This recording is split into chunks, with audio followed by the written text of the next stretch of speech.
Good evening, members. Welcome to the Manydown Overview Committee of the 14th of January. I forgot about this. I'll just start with the fire evacuation procedure. There are no fire alarms scheduled for this evening. Therefore, if the fire alarm sounds, please evacuate the building immediately. The fire exits are located at the rear and side of this room. Go down the stairs and meet in the War Memorial Park. Also to note that this meeting is being webcast live on the internet. And just a quick reminder with mobile phones, please, just to make sure that they are all on silent or off, please. Okay. Apologies for absence and substitutions. There are no apologies for absence, but Councillor Robinson is being replaced for this evening only by Councillor Mrs. Tucker. Are there any declarations of interest? No? Okay. There are no urgent matters, which brings us on to the first paper. So it's the minutes of the meeting held on the 2nd of November. Can I take those as read and agreed? Yes, nods. Sorry, yep, Councillor. To declarations of interest, I was taking it, I do beg your pardon, having said it at the last meeting, that it would be a carry through. I wouldn't have to do it every time, but if I do, sorry, forgive me. I mean, clearly, I live at 40 Shooters Way, where my partner's daughter occasionally resides, but doesn't live. She lives in London now, but works for Remarkable, who obviously are connected to the work that we're doing on the Manydown development. But I have no other interest other than that. I've declared this before, and I mean, hopefully that can be recorded in the minutes, and I think repeated every time by somebody other than me, really. Yeah, so we'll note that for next time. So back to the minutes. Is everyone happy? Or nods around the table if I sign those after the meeting this evening? Okay, great. The next one is the paper B, which is the Manydown project update. Just in terms of on the agenda, I don't know if anyone's noticed, but someone pointed it out to me. It's this Many F Down project, so we may want to just correct that. So if that's fine. If I hand over to Councillor Isaac to introduce the paper. Thank you, and good evening, Chairman and councillors. The paper is an update on the project. I'm pleased to say that we're making good progress, in particular in relation to our targets of a master plan consultation by the end of March, and an outline planning application for the autumn of this year, and also the procurement of an appropriate delivery vehicle and joint venture partners by the end of this year, at the beginning of next. This paper covers the update on the project, and in particular the work that's still being done in relation to the local plan. There's been continuing dialogue with the local planning authority, and the thing to highlight here is in the report is that the further discussions in relation to safeguarding of a railway crossing and the revised inset map that the LPA has sent in to the inspector. So there's some further discussions to be had in relation to that with Network Rail, with Hampshire County Council as our partners, and the LPA before we submit something to the inspector, which I hope will form the appropriate agreed section of land for safeguarding. The paper also covers the public engagement process that's been going on over the last few months. I hope everyone agrees that that's been proceeding very well. We've had a good deal of interest from local residents, and I'd like at this point to thank those who've participated in the public engagement. I think many of them have said that they do regard this as a genuine consultation, which it is. It's not PR. And I'd also like to thank all the stakeholders, including councillors who have submitted themselves for interviews. and so they've given us some useful feedback. Obviously, there is going to be further engagement in the ensuing months before we get to the point of the formal pre-app consultation in relation to any planning application. So I think the timetable is January through to March for the master plan consultation, and then June to July for the pre-app consultation.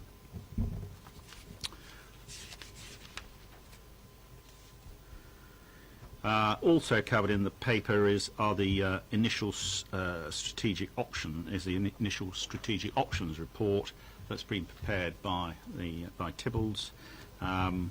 This gives initial drafts of layout options that were emerged, that influenced by the community design event, and they are ideas at this stage. But I think, again, there's some very interesting foundation work that's been done there, and I think at this stage there are three ideas that have emerged. There's the compact centre and co-location of schools, there's the western focused linear street, and there's a linear high street. So unless I've missed anything, and I look to my officer here. Oh, the recommendation on the budget, yes. Where is that?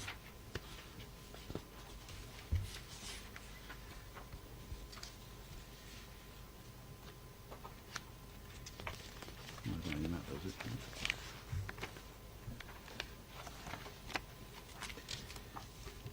Yeah, okay.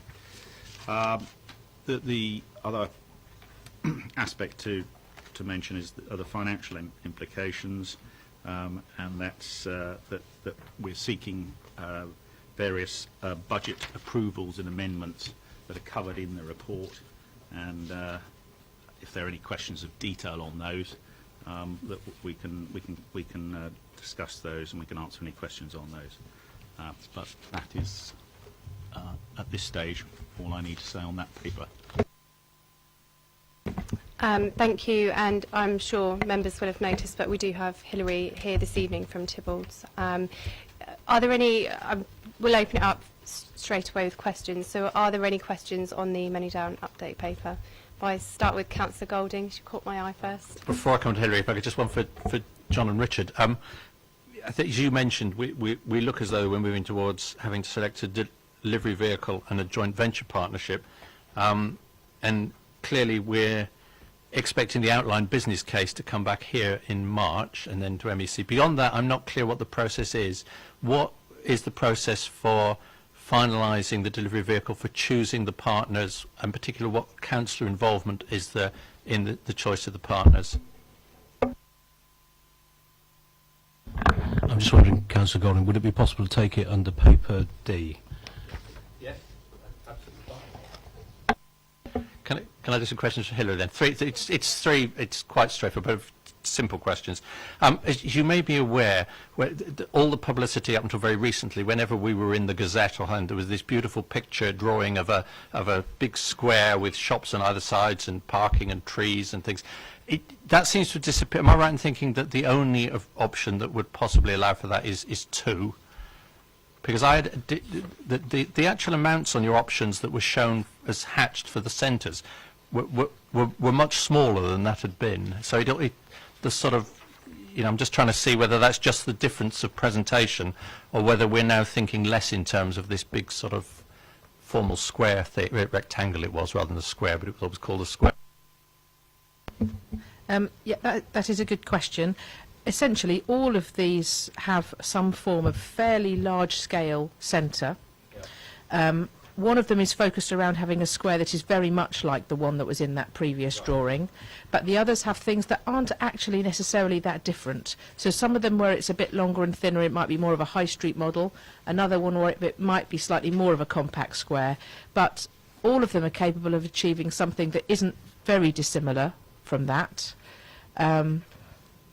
But what we want to try and work out is if that is necessarily the right answer, or whether we should be exploring other things that aren't completely different but are in slightly different directions.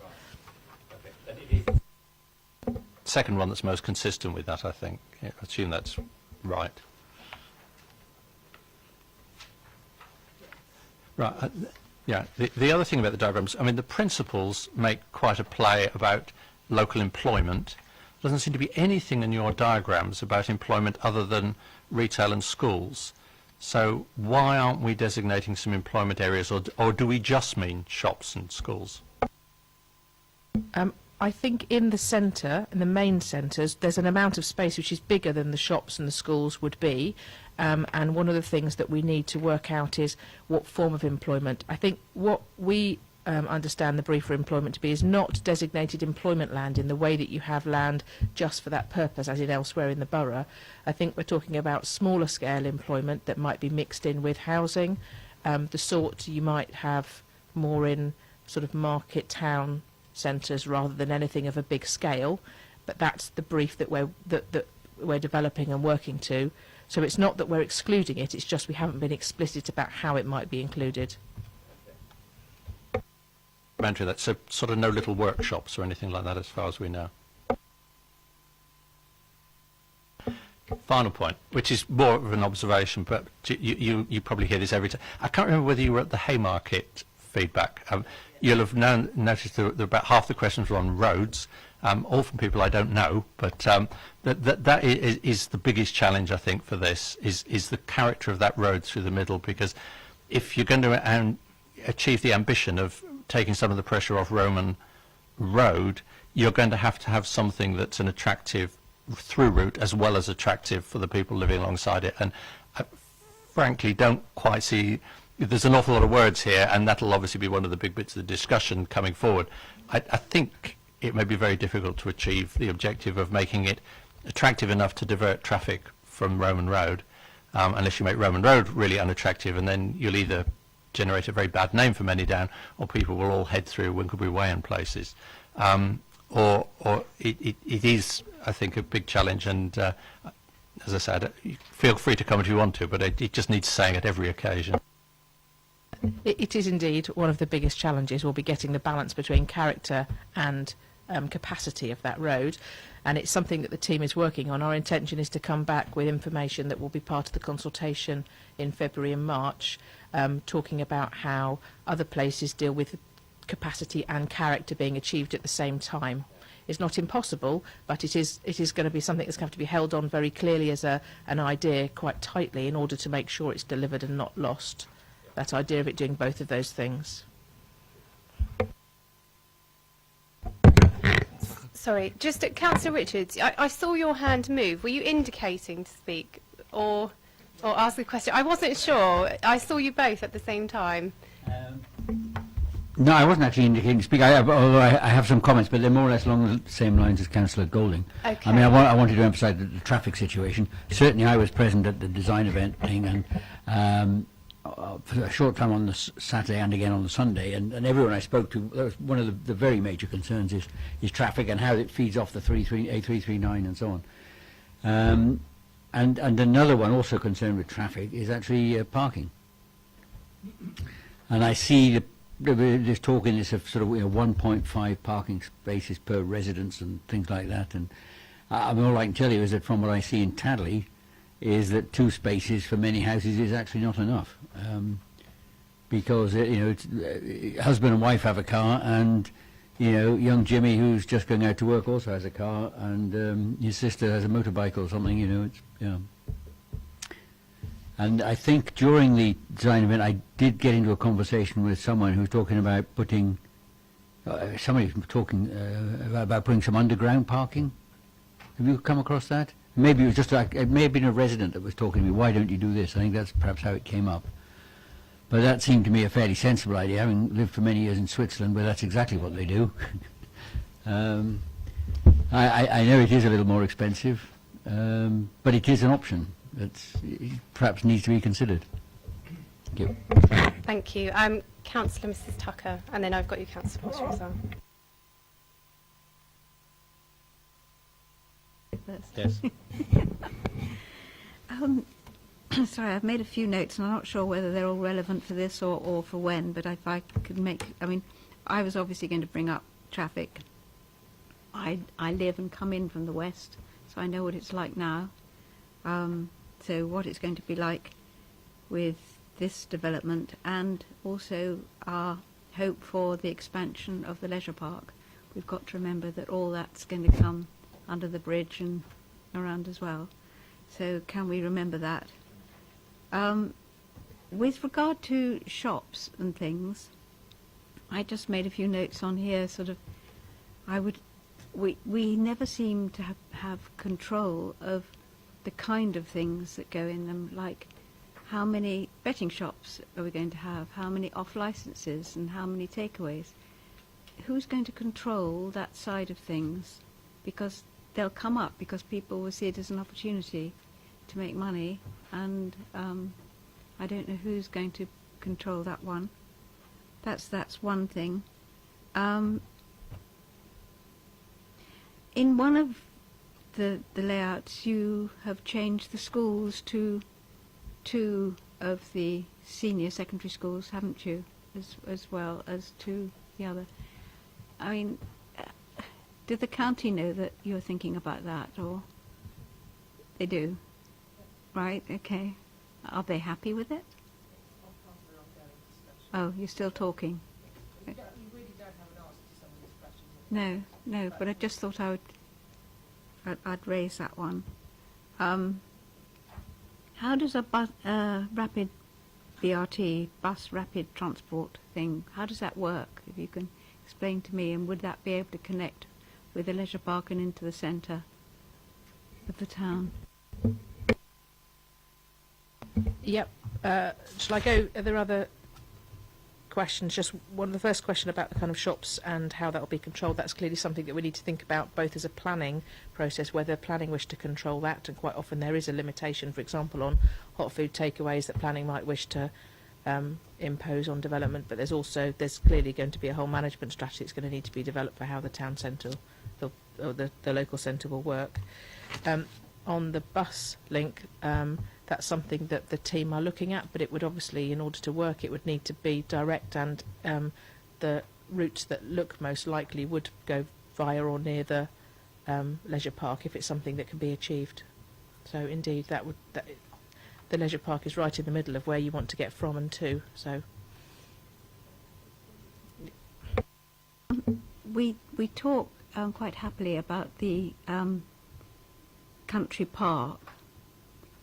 What is it going to be like? Is it going to be very natural? Or is it going to finish up by being slightly sort of artificial? And I'm just wondering who it's going to attract. Is it going to be for ecology? Is it, can you help with that one?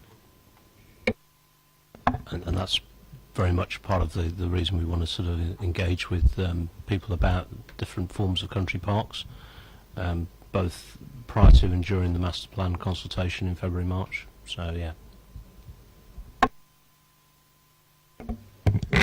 Thank you. Councillor Potter.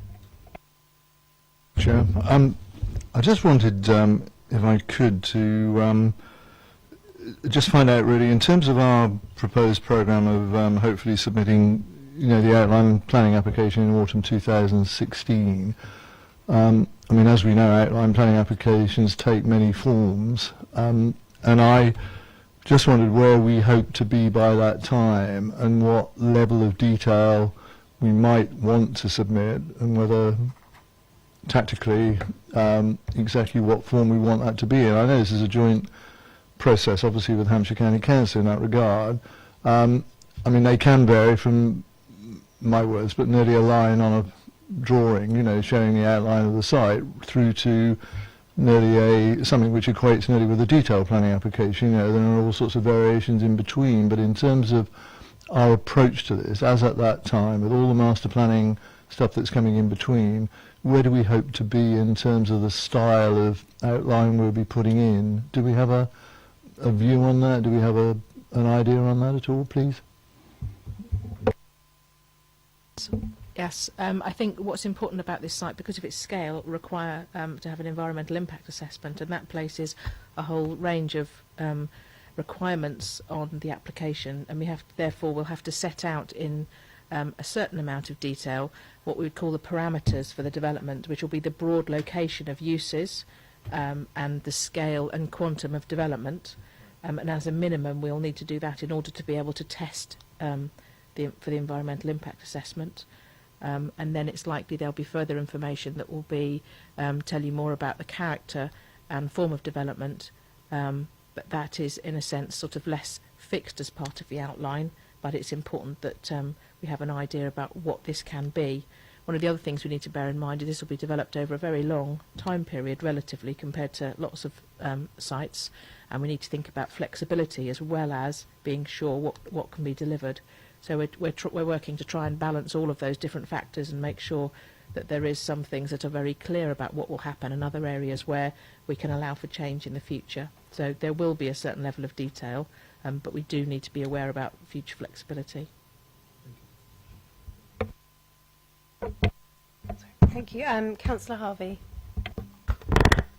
Thank you, Chair. Can I just say to begin with, because most of this documentation also links back to what's happened thus far, as the Cabinet members already alluded to, and I just wanted to say that in terms of the way that it was handled, the way that the consultation's been undertaken so far, I think it's been very well organised, very well delivered.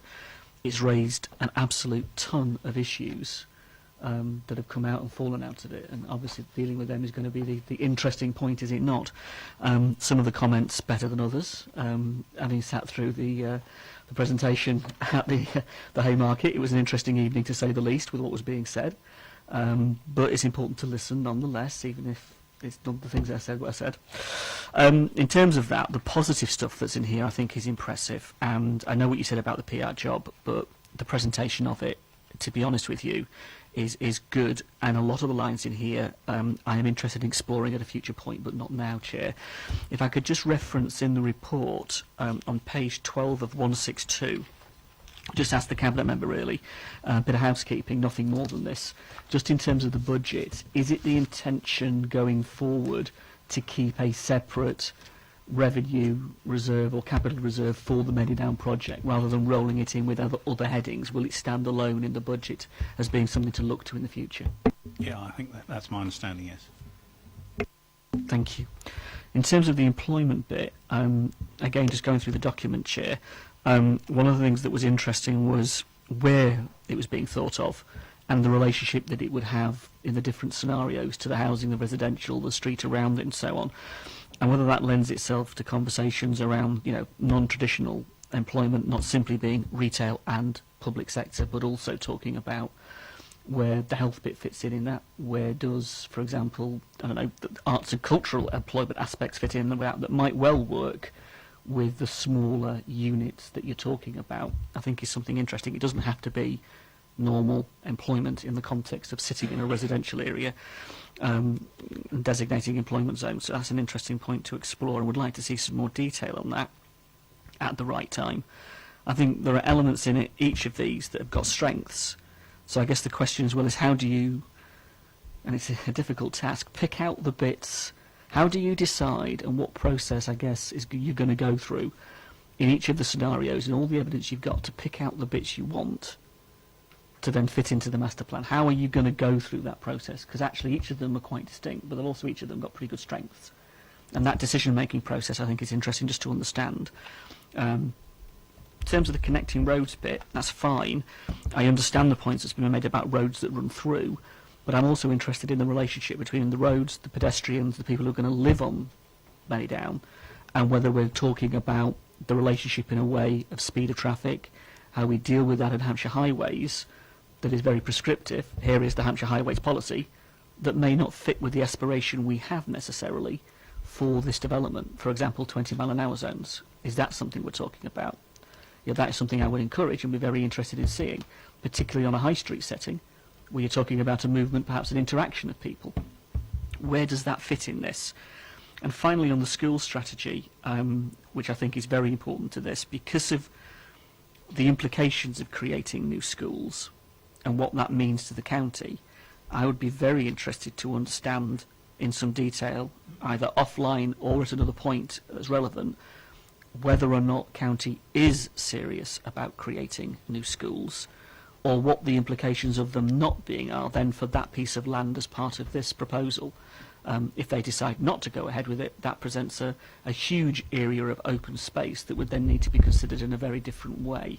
And it's whether or not county is serious about that or not, and at what stage you're likely to know that. I know that's a big question, and I appreciate you may not be able to answer it now, but I would be interested in the answer offline or online at a future point. Thanks, Councillor Harvey. I'm going to try and respond to each. That's okay. I'll try and respond to each of those, but at a point will come. Hilary will come in at one or two of the points as we go through. First of all, I think the first point you made around master plan choices, and we are looking to put the documentation together with a view to enabling people to sort of see qualitatively the different strengths and weaknesses, or at least understand the different strengths and weaknesses through different lenses. That's my term, not anyone else's. And so maybe if Hilary just gives a little bit more an indication of the sort of information that will go that's consistent with these approaches that will come through the master plan documentation that you'll see as members before it goes out. We're going to show it to you on the 15th of February before it goes out for consultation, but hopefully that will give you a little bit of an understanding about how, on a qualitative way, we'll be able to sort of get some judgments about strengths and weaknesses. So if Hilary does that, then I'll come in on the other points. I think so. What we're trying to do in order to understand that is it's really important, as you say, that all of these options have got strengths, and those strengths are allowed to come through where it's possible to achieve more than one of them or all of them. The plan is that the consultation is arranged in a way that we disaggregate those issues and ask people to prioritise in relation to each issue separately. So what works well for schools might be different about what works well for centres. So by separating these issues and asking people to prioritise rather than choose, we can then put together what I think will be quite a complex pattern of responses, but we'll be able to respond where there are particular strong bits of feedback in different ways. And hopefully that will allow us to get to the best outcome in all of the areas, not just some you win, some you lose. So that's the plan of how we think we're going to do that. Clearly, one thing that we also have to bear in mind is that we have to allow room in this process for the contribution from a joint venture partner in due course. And so, so as I said at the briefing, we're ideally setting these approaches up to stress test different issues, so that when we get the results, as Hilary's alluding to, we can then sort of sit back and find where, where we get a kind of reasonable ground in terms of the Manydown plan itself. Just in relation to the other points you make, on employment, I think I note that around non-traditional, how it works with other types of emerging employment. How we, in particular, what I'm conscious of is how we retain flexibility in the way the assets can be used in the future without being too prescriptive about what's happening now. And that's something that will come through over the course of the work in the next year or two. So, but I'm really conscious that we don't be too prescriptive around those employment options. The traffic, I think really good point around how the roads work in the context of the place, and Hilary referenced that earlier. I do know that one of Hilary's colleagues led one of the sessions on Friday that looked at different types of link roads and different forms of the way that could operate, the link road can operate in the context of a place to get that balance that was being referred to earlier. And indeed, when we went to Poundbury, there were some non-traditional highway solutions in terms of no road markings and no road signs. And when we walked around Poundbury, I think, yeah. So, and again, I'm not advocating that. I'm just saying there are innovative techniques out there that we're aware of as a project team that we want to investigate to see whether they're appropriate in the way that you're suggesting. In terms of the education, I can confirm that Hampshire Education are interested in exploring, in terms of the future strategy for secondary education, the potential of a new school, but that has to be put in the context of demographic changes and indeed the current capacity on the west of Basingstoke. So when I say they're looking and they're interested in exploring the potential of a new school, they're obviously doing it in that context of how that works with the current capacities and the current education out there as well. So it is quite a it will be quite a sort of future piece of work to look that through and work that through. And for now, as far as the Manydown project is concerned, we're I believe taking the responsible decision to safeguard a place on Manydown first phase, which is the northern bit of Manydown, in case that is something that the Education Authority and in case the borough itself comes to a conclusion that a new secondary school is required in the area, and if so, that Manydown is a good location for that. So the responsible approach in my mind is to safeguard for that potential, and that's what we're doing specifically around secondary schools. Primary schools is another issue. The development will require primary schools, and therefore they're being added into the plan with a more with an eye to it being built. The secondary school will have to wait and see where that kind of work goes with Hampshire Education Authority. Yes, Councillor Harvey. Thanks, Chair. Just very quickly to come back on that point, appreciating what you said, I guess I'm slightly concerned at the mixed messages in regard to the secondary element coming from county, and that's from a variety of sources. So in the context of this conversation, this element going forward, that is something I think that I would like to see explored and understand more. There are mixed messages. It is a hugely important issue, and what you've said doesn't necessarily tally with other conversations in other places, which is not your fault. It's where county are at, and that's what I'm saying. I think that's the issue for us, and a concern that just needs to be registered and bottomed out. Councillor Tucker. Sorry, it was touching on schools and things. It's just when going through these different suggested designs, coming in on the B road from Overton, etc. I have always been worried that we're going to sort of suddenly find all these houses, but the idea of a school and greenery, which seems to have been developed on some of these, to my mind, I don't know about Oakley people, but certainly I felt it was a softer and a better introduction to a development rather than just a whole lot of houses. Just a thought. Why are you grinning? Yeah, I mean, I think we take that as a personal thought, Councillor Tucker, and we'll sort of. But yeah, no, you can. But I think just so that we're clear that this is a landowner discussion. So in the way that we take this through, we'll obviously look at the analysis from a landowner perspective, and so how we get to that point will obviously be part of that landowner consideration. I'm just congratulating you, actually. Councillor Richards. Yes, can I just ask a question? As I understand it, Hampshire County Council is an equal partner in this. Are you holding similar meetings, or are we ever going to get involved with Hampshire County Council? I mean, it seems that Basingstoke and Dean are acting here on their own. I'm just wondering when the thing gets tied together with the other partners. Okay, not this time round, but during the course of this year, we'll be exploring with you joint governance arrangements as part of, probably as part of a joint delivery vehicle, but it could equally be as part of the project going forward as well, because I think we're both, it's fair to say both councils are conscious that, and it's in the principles, that we don't just want to deliver this, we also want to have some interest in the ongoing operation of the place. So yeah, we're working our way through that, and it will take some time to do that, but just in answer to your question, it is on the radar. It's something that we do want to combine, that both Hampshire and Basingstoke have an appetite to think about how this development is managed in the future. Thank you. Do members wish to make any additional comments further to what's been said already? I mean, obviously there's roads have been mentioned more than once, and employment, so they will be picked up and carried through. So if I take that, and we're happy to move on to paper C. No, I need to go back. But yes, the draft principles and objectives. So if I hand over to Councillor Isaac again. Thank you, Chairman. Yeah, this has been discussed previously, and consistent with the two councils' wish to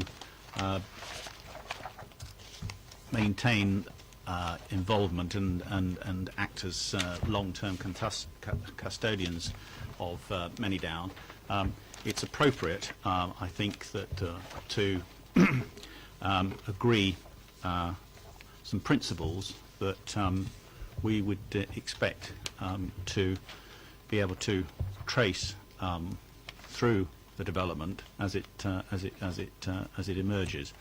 A reference point. It's something that these principles are ones that we're putting on the table here. We're interested to hear your comments on them, and there will be further refinement of them in due course before they're formally adopted by the two councils. But I think that for such a major project, for such a long-term project, to have this thread of principles that we can measure the success and the delivery of Manydown against in the years ahead, and the councillors in the future who will be dealing with and taking and progressing Manydown. This I think is something that I believe will be a useful guide for the future. And then also there are a set of objectives that we have put forward here. These are objectives on how the councils intend to pursue the Manydown project now and in the future, and most importantly are going to inform what we're going to be expecting of any joint venture partner. So again, an important statement of our intentions for a joint venture partner, and how we wish to proceed in any partnership with them. Just wanted to clarify in terms of the journeys for the draft principles and the draft objectives, because I recognise it probably just needs a clearer explanation. So paragraph 6.1 I think is probably the clearest exposition of that, and what that means is the draft principles would be included in the master plan consultation document as draft. So again, further opportunity to comment on those before they come back again during the summer as part of the master plan, the preferred master plan consultation, or approval of that before it goes out to consultation. And the draft objectives are, is something that we'd want to put into the outline business case following discussion from this round, from the MOC and the MEC this round in January. So members will see the objectives again as part of the outline business case in March, during the meetings in March. Thank you. Are there any questions? Councillor James. I don't know if you're going through principle by principle, but if I just go for principle 1 at this stage, it says in paragraph 4, we will choose our partners carefully to ensure they are aligned wholeheartedly with our vision, and their expertise will help us fulfil our shared goals. I can see principles, I can see objectives. I'm not sure what the shared goals are or whether they're objectives, and I'm not sure what our vision is, or is that our principles. So there are lots of words that don't really sort of, you know, there's no consistency there. I don't know what our goals are. I know what principles are because I can read them, but I don't get that at all. Okay, we'll expand on that and make that clearer next time round.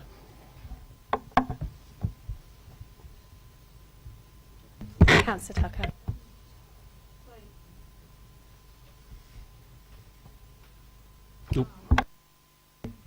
Thank you. I've gone on to the draft objectives. On the first bullet point and the last line, it says from the wider town and county. I think it means country. Where was this, So sorry? the draft objectives, Yeah. on the first bullet point, third line, the last line of that. Town and... What page are you on? 125 of 162. So you're in the objectives? Yeah. Okay. Sorry, yeah. All right. So the first bullet point, the last line of it, Town and country. town and country, as opposed to Okay. county. Oops, Okay. finger's not working. Councillor Potter, did I see you put your hand up? You did. And Councillor Harvey, did you put your hand up as well? Okay, Councillor Potter, please. Oh, sorry. I'm on. Yeah, sorry. I'm on the same page, I think, as Councillor Tucker was, 125, and this is the draft objectives, which I know are draft at this stage. But I don't find any issue with the bulk. But in terms of the last bullet point, I mean, I don't profess to understand it necessarily, and I'll say that openly. But in addition to the foregoing objectives, those of which I understand and I think I support, maximise financial returns to be reinvested in accordance with the joint promoter's statutory duties. I mean, I've always said consistently that, you know, we have a privileged position along with the county council in regard to Manydown, in regard to the vision that people had a long time ago for this piece of land and the ownership that we potentially may have eventually, all the rest of it. But I just want to stress the point, and I've said it before, we are not like any other landowner stroke developer in this regard.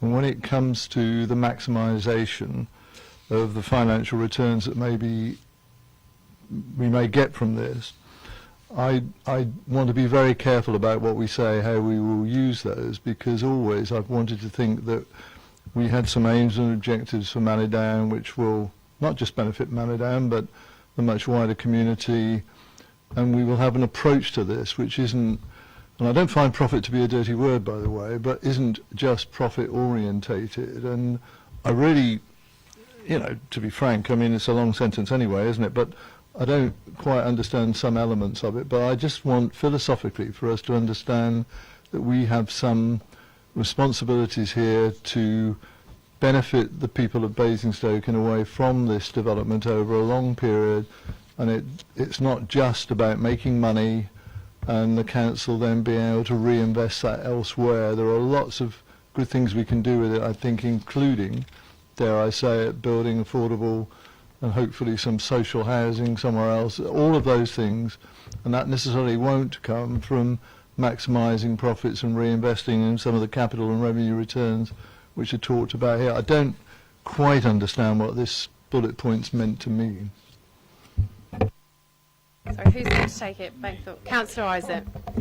Yeah, I agree with the thrust of what you're saying, Councillor Potter. There, I think that we, as councils, we have a statutory duty to achieve best value, but it's up to us as Basingstoke and Dean Borough Council to decide how we're going to use the proceeds from Manydown, and you know we're in setting out these objectives and these principles. If you look at principle 3, we're referring here to providing for people irrespective of their age and household income when it comes to housing, and so I'm clear that in developing and taking forward Manydown, we will be looking to provide for all types of residents in Manydown, and also we'll be looking to use some of the proceeds from Manydown to help other communities in the borough. So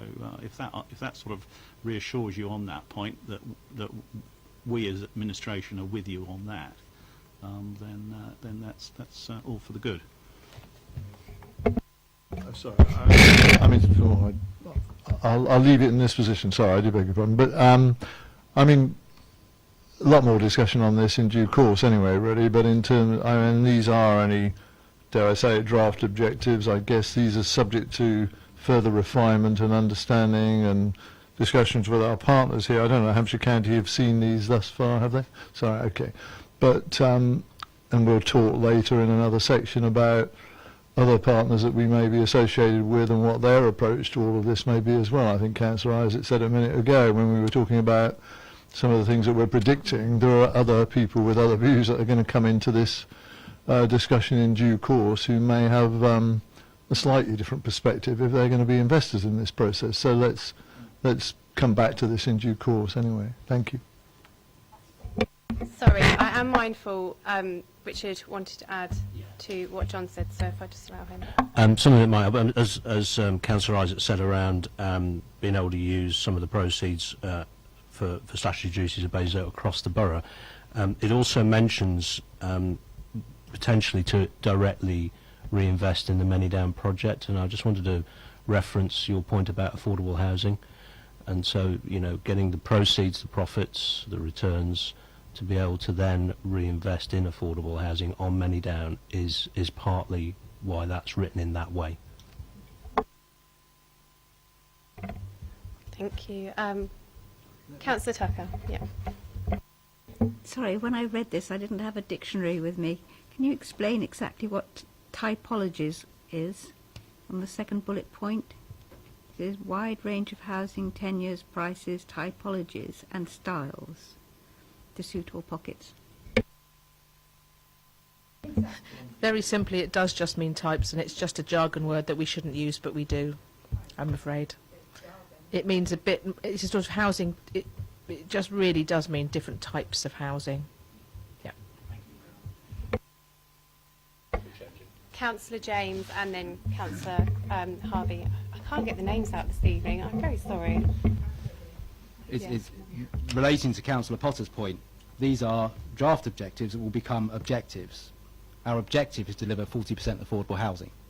That's got to be an objective. It's in our local plan. It's the reason, and certainly the Manydown company took us to court to get this incorporated into our local plan, knowing of the 40% objective, and we shouldn't lose sight of that. They're signed up to it.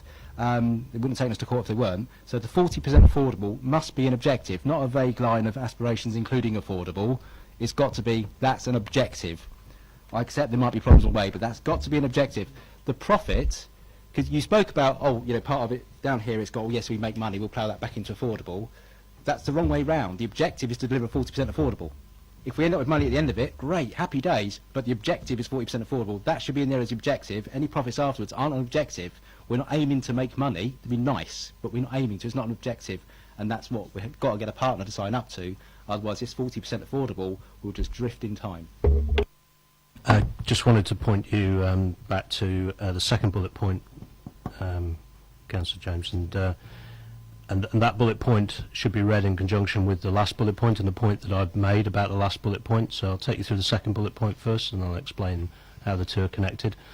The second bullet point clearly refers to the local planning policy, and that clearly is what it is at the moment. And obviously there is a review of local planning policy going on right now in terms of housing, anyway, local housing policy.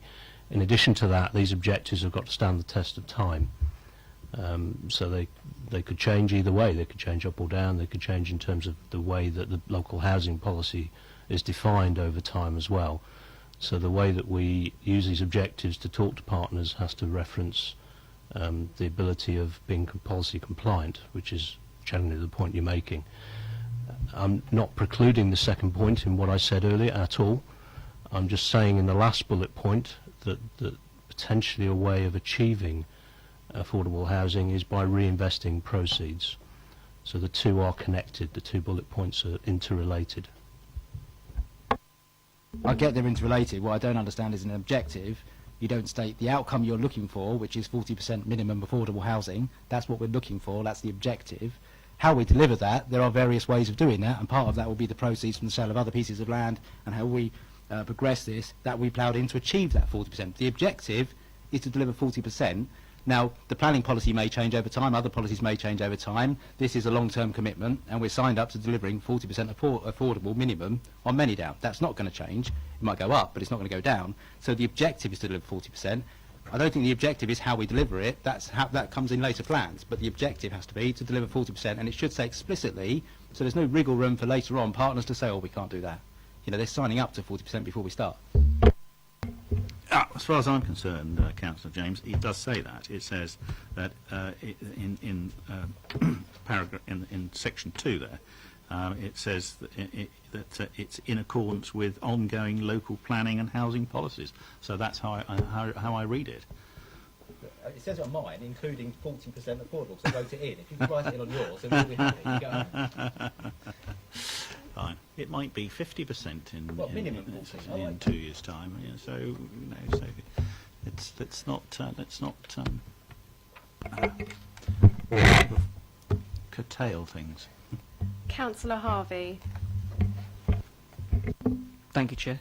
Just picking up on that point, I agree with Councillor James on this. Gavin's got a good point, well made, and I think the interesting point to bear in mind is the language we choose in this. Ongoing local planning, not our local plan, but local planning in a broader context, and housing policies. If that is what is meant, that it is our policies and it is what we are determining, then we should be as explicit as that. And I think in the context of how it could be interpreted in the future, we should be wary of the changes to the NPPF and the NPPG that relate to how we might view local planning and affordable housing policies or housing policies. Because while we might mean it sat round the table tonight, and with all due respect to the Cabinet member, he may mean it now in the post that he is in now, were we to go 6 months down the line and none of us are to continue to be sat round this table, but somebody else was, they could read that very differently with the way the government are driving the agenda at the moment. So if we're committed on a local basis, we should reflect that, I think, in the language rather than leaving it open, appreciating the intent is there, as has been said by the officers and the Cabinet member. Okay, I'm prepared to ask officers to have a look at the wording of that in relation to the local plan. I think that we've got to be very careful about setting ourselves up for a fall in relation to what government legislation how government legislation may change. Because we cannot decide to ignore government legislation if that is the law of the land. So. That has to be an overriding principle, but we'll have a look at the wording here, so make it a bit more explicit in relation to the local plan, because the local plan is the local plan at any one particular time, isn't it? Thank you. I agree with you. The law of the land is the law of the land, but as ever with these matters, particularly on housing, the flexibility that goes within what you choose to do as an individual business, as a council, as a landowner, still remains. The government may wish to drive you in a particular direction, and that is largely what housing policy does, constrains, shapes and forms, but still gives you the flexibility. So if we are as committed as we say we are, then we should just be as explicit as that, respecting what you've said. So yeah, thank you. Take it back and have a look at it and see what you're going to do with it, particularly if you're going to bring it back in March. Could I talk about the other bits? Because, were you going to come back, John? The point that it emphasises the point in terms of the taking forward Manydown over the years ahead of the importance of the political parties in Basingstoke and Dean working together on these things and reaching as much agreement as possible. Wouldn't that be a fine thing? On a different matter, you've got to have some principles to start with, I guess, and that's where the next point really comes from. I read this and I understood. You can sit and write these things. I mean, you really could look at them in the principles, just go through it from top. I mean, you start off with a small set, and I imagine it grows and it develops and the language changes. I just wanted to put it in the context for officers to think about and our consultants to think about the sensitivity of some of this, because I can read this and I can read into it things that I think you mean, and I think are relevant, and I think are right, and I can agree with. The sensitivity of wording, considering our audience, and considering the history of this, and things being hostage to interpretation by others in other places, is a concern. I just think, the aspiration to reflect principles I wholly agree with and I understand. I would just ask for some caution over the language that we choose, and it's difficult because I could write it differently to the way you write it, simply because we're a different person. We each bring our own context to this. But I'm just cautious of the audience who is going to read this and what they would read into it. And I would just ask for some caution in it, because I think I understand you in some parts, not all of it. I agree with some of it. I don't agree with all of it. But that doesn't mean it's right or wrong. All I'm saying is this is a really important document that's going to have to last the ages. So I agree. That's the intention, that this should last the ages. And so we are looking for your contribution. If there are things at this point that you feel might cause problems in the future, then please let us have your thoughts. We have our political differences. I think that's pretty clear. But I've no doubt about your intelligence most of the time. So, if you've got a contribution to make, if you've got any contributions, but I'm interested in the reference you make to these other parties, and I suppose I'm not being intelligent here because I don't quite understand who you might be referring to in this. So I might be a member of the public. I might be a councillor not sat on the table this evening, but a councillor in another place at the county, or a councillor that's on this authority. I might be a joint partner that will be interested in the future of working with. Any number of those audiences are going to take what is an awful lot of words for a set of principles, which is a significant amount of wordage here, and interpret that. And I would like to be sure that we are clear, and you're clear, exactly what is Gavin's point, exactly what you mean by the actual words that are in here. So when it's repeated back at you, for example, section 3 is an interesting, I mean, I could read the housing element in here, quite interesting in terms of who it includes and who it doesn't include, which is not your purpose, but it's a list of choices. You've chosen to talk about young people, and you've chosen to talk about people who might stay for the longer term. You know, there's a variety of other groups out there. It isn't just, it's that notion. All I'm saying is this should not be, and it's a word of caution, a hostage to fortune, a hostage to somebody's interpretation on the back of what is a good intent. It's just a lot of words here for what are principles.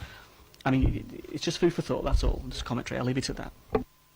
I think that's helpful, because I think another point one could say here is that what we're saying is it's not exhaustive. It can never be totally comprehensive. No, and it will have to change over time, because things change, times change, and so, yeah, okay. Thank you. Are there any other questions? I'll just have, that's more of a comment. But Okay. it's only, I mean, I agree with Paul on some of the wording, and I'm not quite sure how you define a powerful delivery mechanism unless you know what it's trying to deliver. But there we go. There was just one point, and it always upsets me about, on the Principle 5, and I'm as green as anyone, and I've only used my car once all year so far, and walked everywhere. It's got the intention, it's a well-planned range of sustainable transport choices, will make for even higher quality of life and more sociable place, as well as improved health, well-being and cleaner environment. That's all very fantastic stuff. I haven't used my car this year, but I still have it, and it needs to park somewhere. And I'll just make that point. We always seem to have, and I'm not blaming John Prescott entirely, this thing about, oh, we want to discourage people from using cars. That's great, so we'll have less parking spaces for people. But actually, we all own, most of us own cars. We'll always want to own a car. So I think it's just important that there's some mention of, and you know, it's got, just because I don't use a car every day, I actually own 2 of them. They need to park somewhere. And it's just a minor point that it just, everywhere I see, certainly when Rooksdown was developed, the parking is atrocious, it's awful. There's nowhere near enough parking places, and all these little windy roads we like to incorporate in new developments, no parking in that either. So just, it's on Principle 5, that something in there should mention about, you know, that it works, it's practical. It's not all about making a place look pretty and looking like an old historic village. It's got to work for the modern world. That means enough parking. Whether we want to discourage the use of the car, we'll still own one.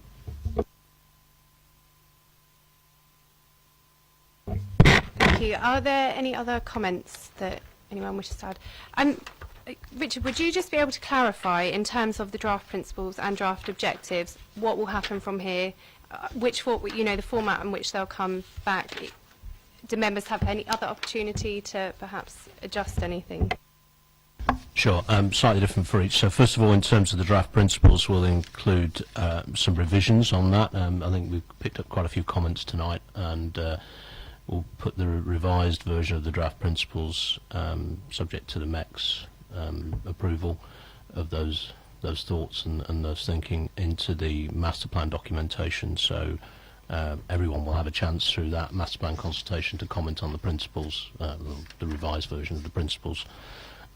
The objectives, just finishing off on that, that will then come back as part of, the principles will come back as part of the Manydown master plan consultation, so the Manydown preferred master plan consultation in the summer. So there's a journey going through where there's quite a bit more time and an opportunity for comment on the principles.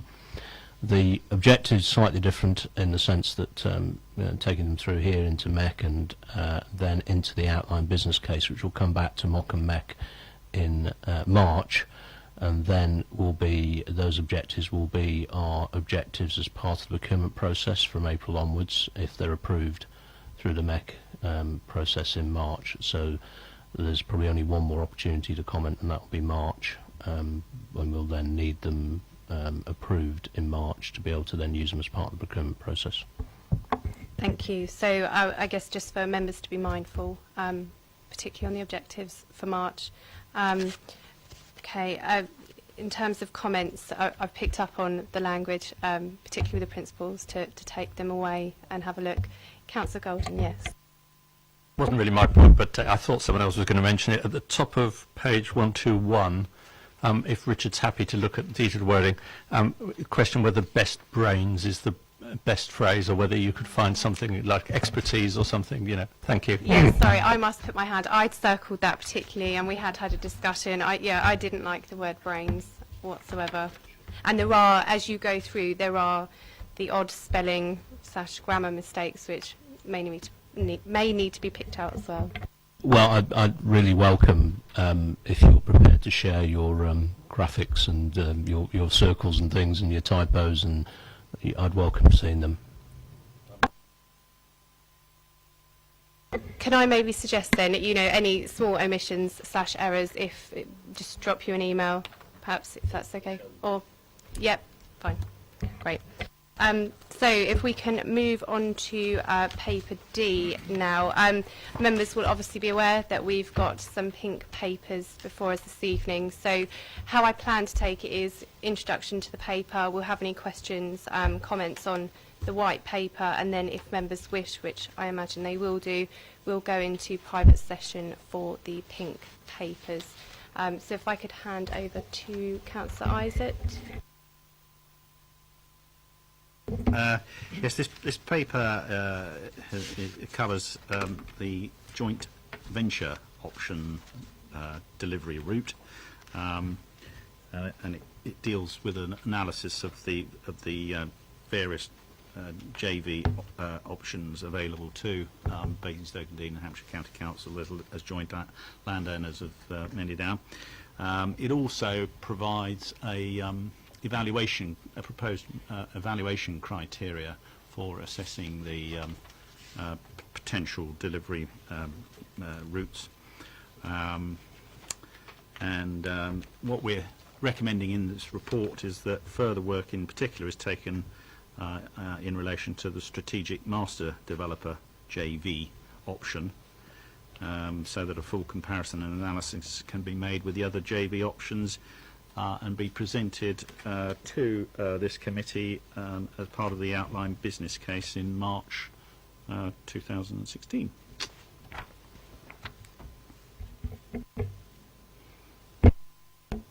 Thank you. Richard, did you wish to add anything? And sorry, I should probably mention as well, we do have Jerry here from GVA Grimley this evening as well to assist.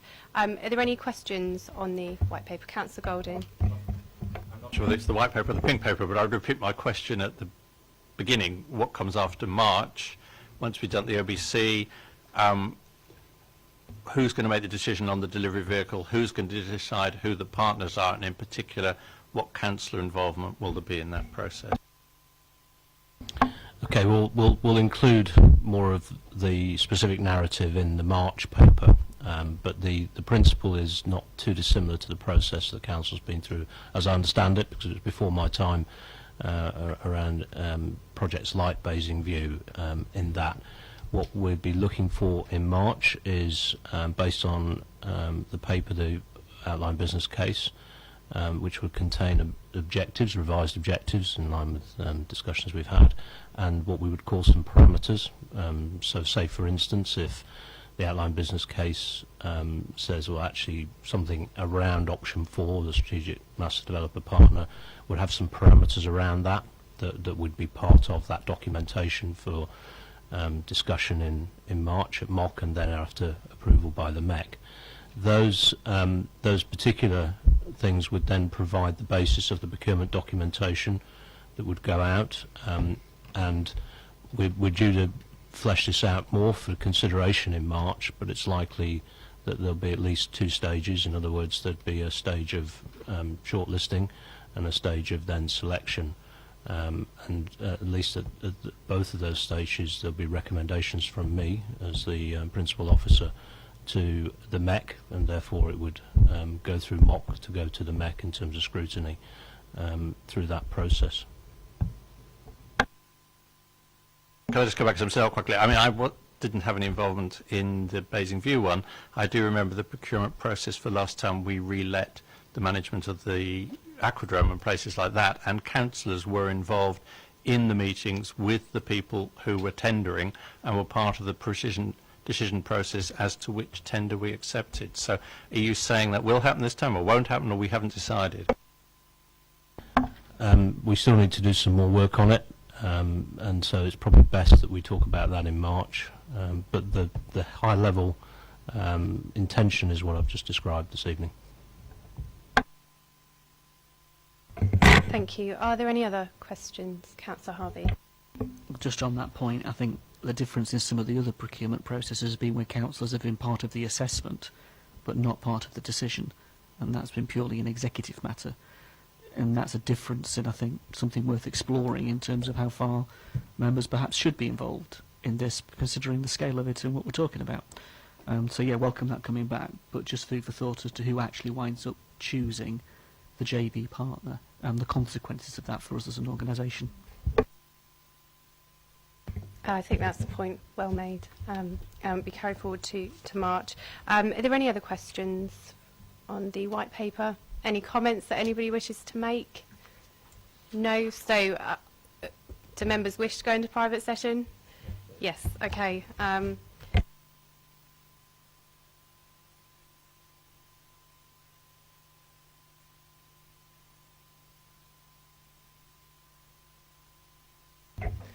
Right. I just have to. We have to pass the following motion, essentially, so I just need to read this out to you.